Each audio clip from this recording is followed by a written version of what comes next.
Hello and welcome back to the Red Path. Today we're going to talk about a method I think we can all use to get better at 40k.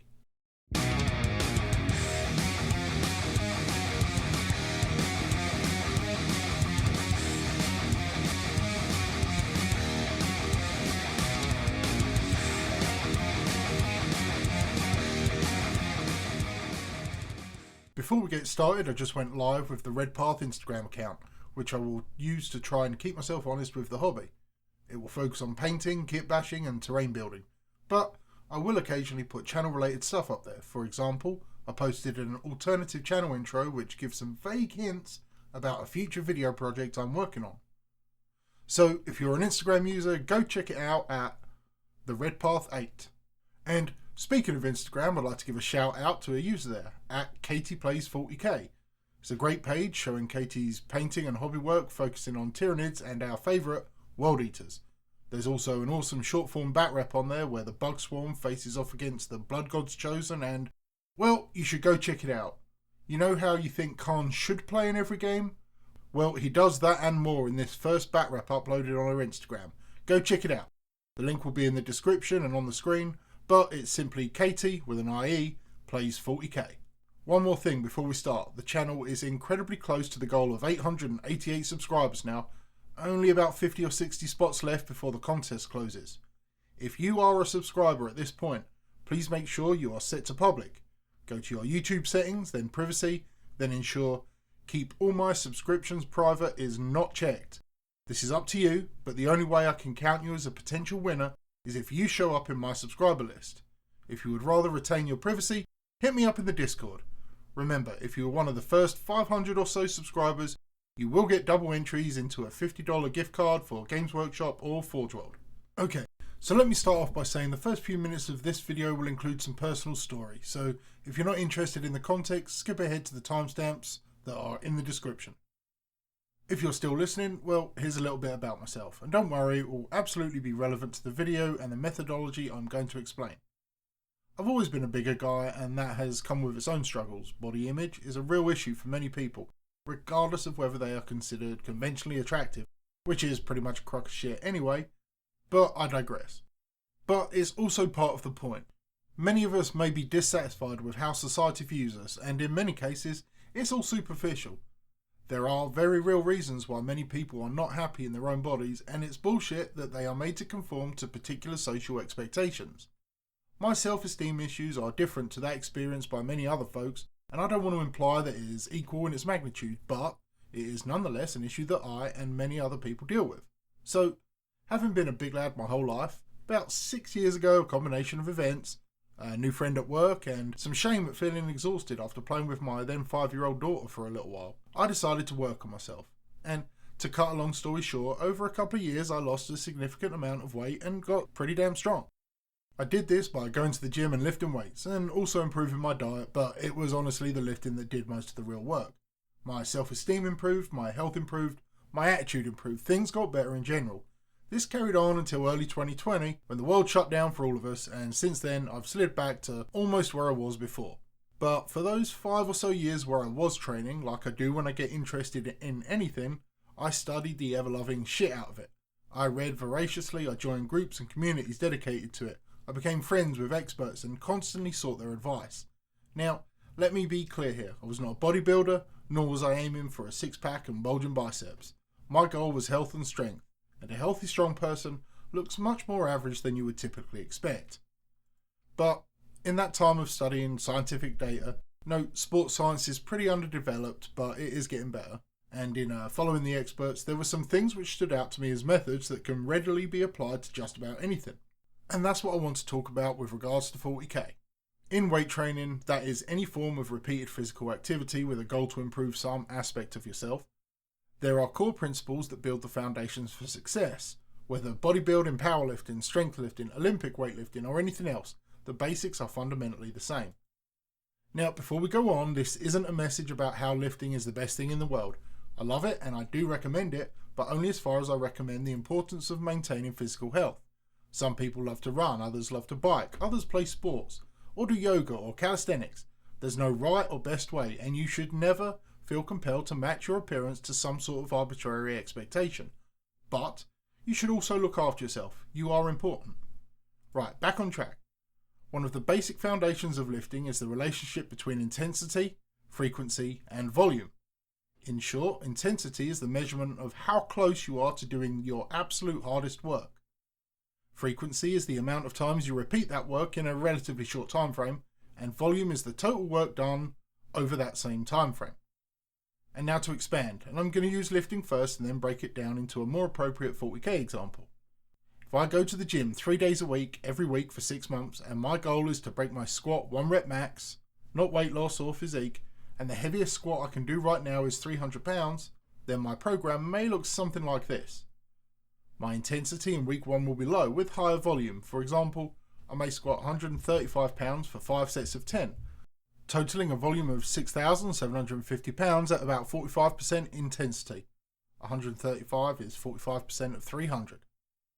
As the weeks progress, and if I intend to measure my progress at the end of it by beating my 300 pound personal best, I will increase intensity, but slowly also decrease volume. So by week 6 I may be performing 5 sets of 5 at 225 pounds, for a lower volume of 5,625, but a higher intensity of 75%. As my volume becomes reduced, if my daily fatigue levels permit, this is a separate concept called self-regulation, I may slowly re-increase frequency.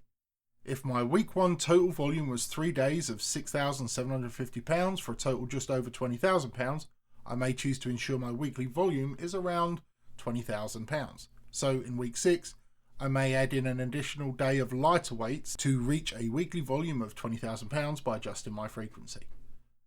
After the 6 months is up, if I've remained injury free and have correctly rested myself, slept and eaten properly, and taken care of all other variables, when I attempt to perform a single heavy squat of say 315 pounds, I should achieve it.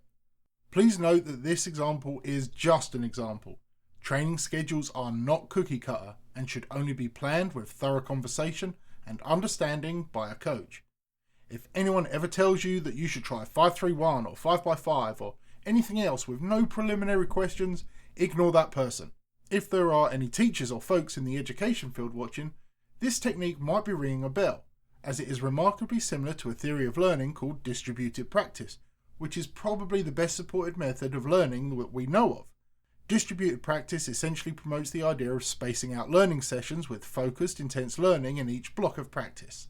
When this is occurring with a goal in mind, for example prepping for an exam, specificity and weakness focus will increase as the exam draws closer. The synthesis between progressive overload and distributed practice is that a game, that is 40k, features aspects of both sport and education. It is a cerebral exercise rather than a physical one that requires quick access to memory, critical decision making, a wide knowledge of the subject, and confidence in application of said knowledge to solve problems. The lesson from this is to make a plan for a goal, that big squat, and to build a regime that will, over a long period of time, transform a larger amount of easy work into a smaller amount of hard work by slowly transforming one variable, the intensity say, by adjusting the others. Okay, let's apply this to 40k. So let's say you want to go big at an event in a year's time. You want to take your World Eaters to the top of the podium at LVO 2022. This is an honourable goal and I salute you. You could practice like everyone probably thinks you should and play hardcore competitive games against the toughest opponents every single day. You would be running at about 100% intensity at full volume at an untenable frequency. You would very quickly plateau or fail to improve, and any gain you initially made would stagnate. You see, this paradigm of intensity, volume and frequency does not simply apply to lifting. It is essentially a deconstruction of how the human body and brain learns and adapts. Everything that affects us is a stressor. Weights, sunlight, playing with our children, reading, painting minis. Whatever it is a stressor. It causes the brain and body to expend energy in some way, and if repeated enough and constantly challenged through a form of progressive overload, the brain and body will improve. Please note that a stressor is not necessarily something that causes the common vernacular of stress. Remember cramming for exams? It probably didn't work that well, did it? Imagine instead if those 3 books you skimmed in 8 hours you had instead read repeatedly over a period of months. Sometimes reading for several hours, sometimes reading a paragraph whilst you waited for the bus. Other times you listened to the audio version. Sometimes you discussed a particular chapter in an online forum, but for months you repeated and strengthened that knowledge. It's the same concept. We are better at learning things if we slowly increase their difficulty. So, back to 40k. Yes, you could go ham for 12 months and burn out. Or you could do something like this. In the following example program, the metrics we are using are as follows. Intensity is the difficulty of the game, i.e. the LVO top table is 100% intensity. Allying Tau and Tyranids versus Squats is probably a 1 to 5% intensity game. The frequency is the number of games played in a week, and the volume is the number of hours played during a week at a particular intensity. So, in month 1, on a Monday, you play a 1000 point competitive game with no time limit. We'll call this about a 60% intensity level. Wednesday, you play a 1000 point friendly game. This is about 25%. Saturday, you play another 1000 point competitive game, but you add a time limit. This is a 70% intensity level. Do this each week for the first month. 3 games a week is good. That's about 8 competitive games and 4 fun games in the month. The fun games have a purpose.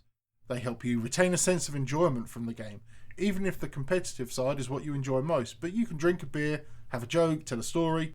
The Monday game allows you to really think about your plays and be cerebral. The Saturday game emulates the conditions of a tournament somewhat, but at a smaller size, allowing you a little more thinking time. In month 2, on the Monday, play a 1500 point competitive game with no time limit. Wednesday, 1000 point friendly game, using an army you expect you might face. And on Saturday, play a 1500 point competitive game with a 2.5 hour time limit, for example. You can see here that we've ramped up the points, and in the friendly game, you're now using an army you expect to face. Whilst you're not using it competitively, you will slowly familiarise yourself with the rules and jankiness associated to that army. In month 3, on a Monday, play a 2000 point competitive game with a 3 hour time limit. Wednesday, the first 2 turns of a competitive game, but at a disadvantage. Say pick a bad mission for your army, or your opponent has a hard counter, you go second, whatever it is, play with a disadvantage. And on the Saturday, you're basically playing a full-blown 2000 point competitive game in 2.5 hours. So by month 3, you're still getting 12 games in, but now they're all competition focused, and there is some specificity in there. Training the first 2 turns, for instance. This allows you to work on certain parts of your army, deployment, the use of terrain, target priority, whatever you want to focus on. The first 2 turn game is not necessary, but as an opportunity to focus on a weak part of your skill set. Do you suffer in the late game? If so, practice that. What about with counter assaults? Set them up and repeat them. Want to practice against Mortarion? Repeat the opening gambits against him several times. As the months go on, you will need to slowly adjust and modify these game types. I would absolutely recommend a week off every 1.5 months or so, however. Maybe focus on Hobby then instead. Hobby is still a useful tool, learning the silhouettes of models, ensuring your chosen army is tabletop standard, weapons are WYSIWYG. It has value, but it also reduces stress and fatigue. By month 9, the time to really push happens. You are entering pre-tournament phase, and it has to become closer and closer to the real thing. Here, you may begin to play almost every other day, and perhaps even more frequently. So, the month 9 program may look something like this. Mondays is going to be 2000 points, but just the first 2 turns. Wednesdays, 2000 points, but you play as a different meta army, competitively speaking, to learn it. Friday, you do a 500 point versus 750 point final 2 turns, so you're at a disadvantage and you're trying to ramp up as many points as you can.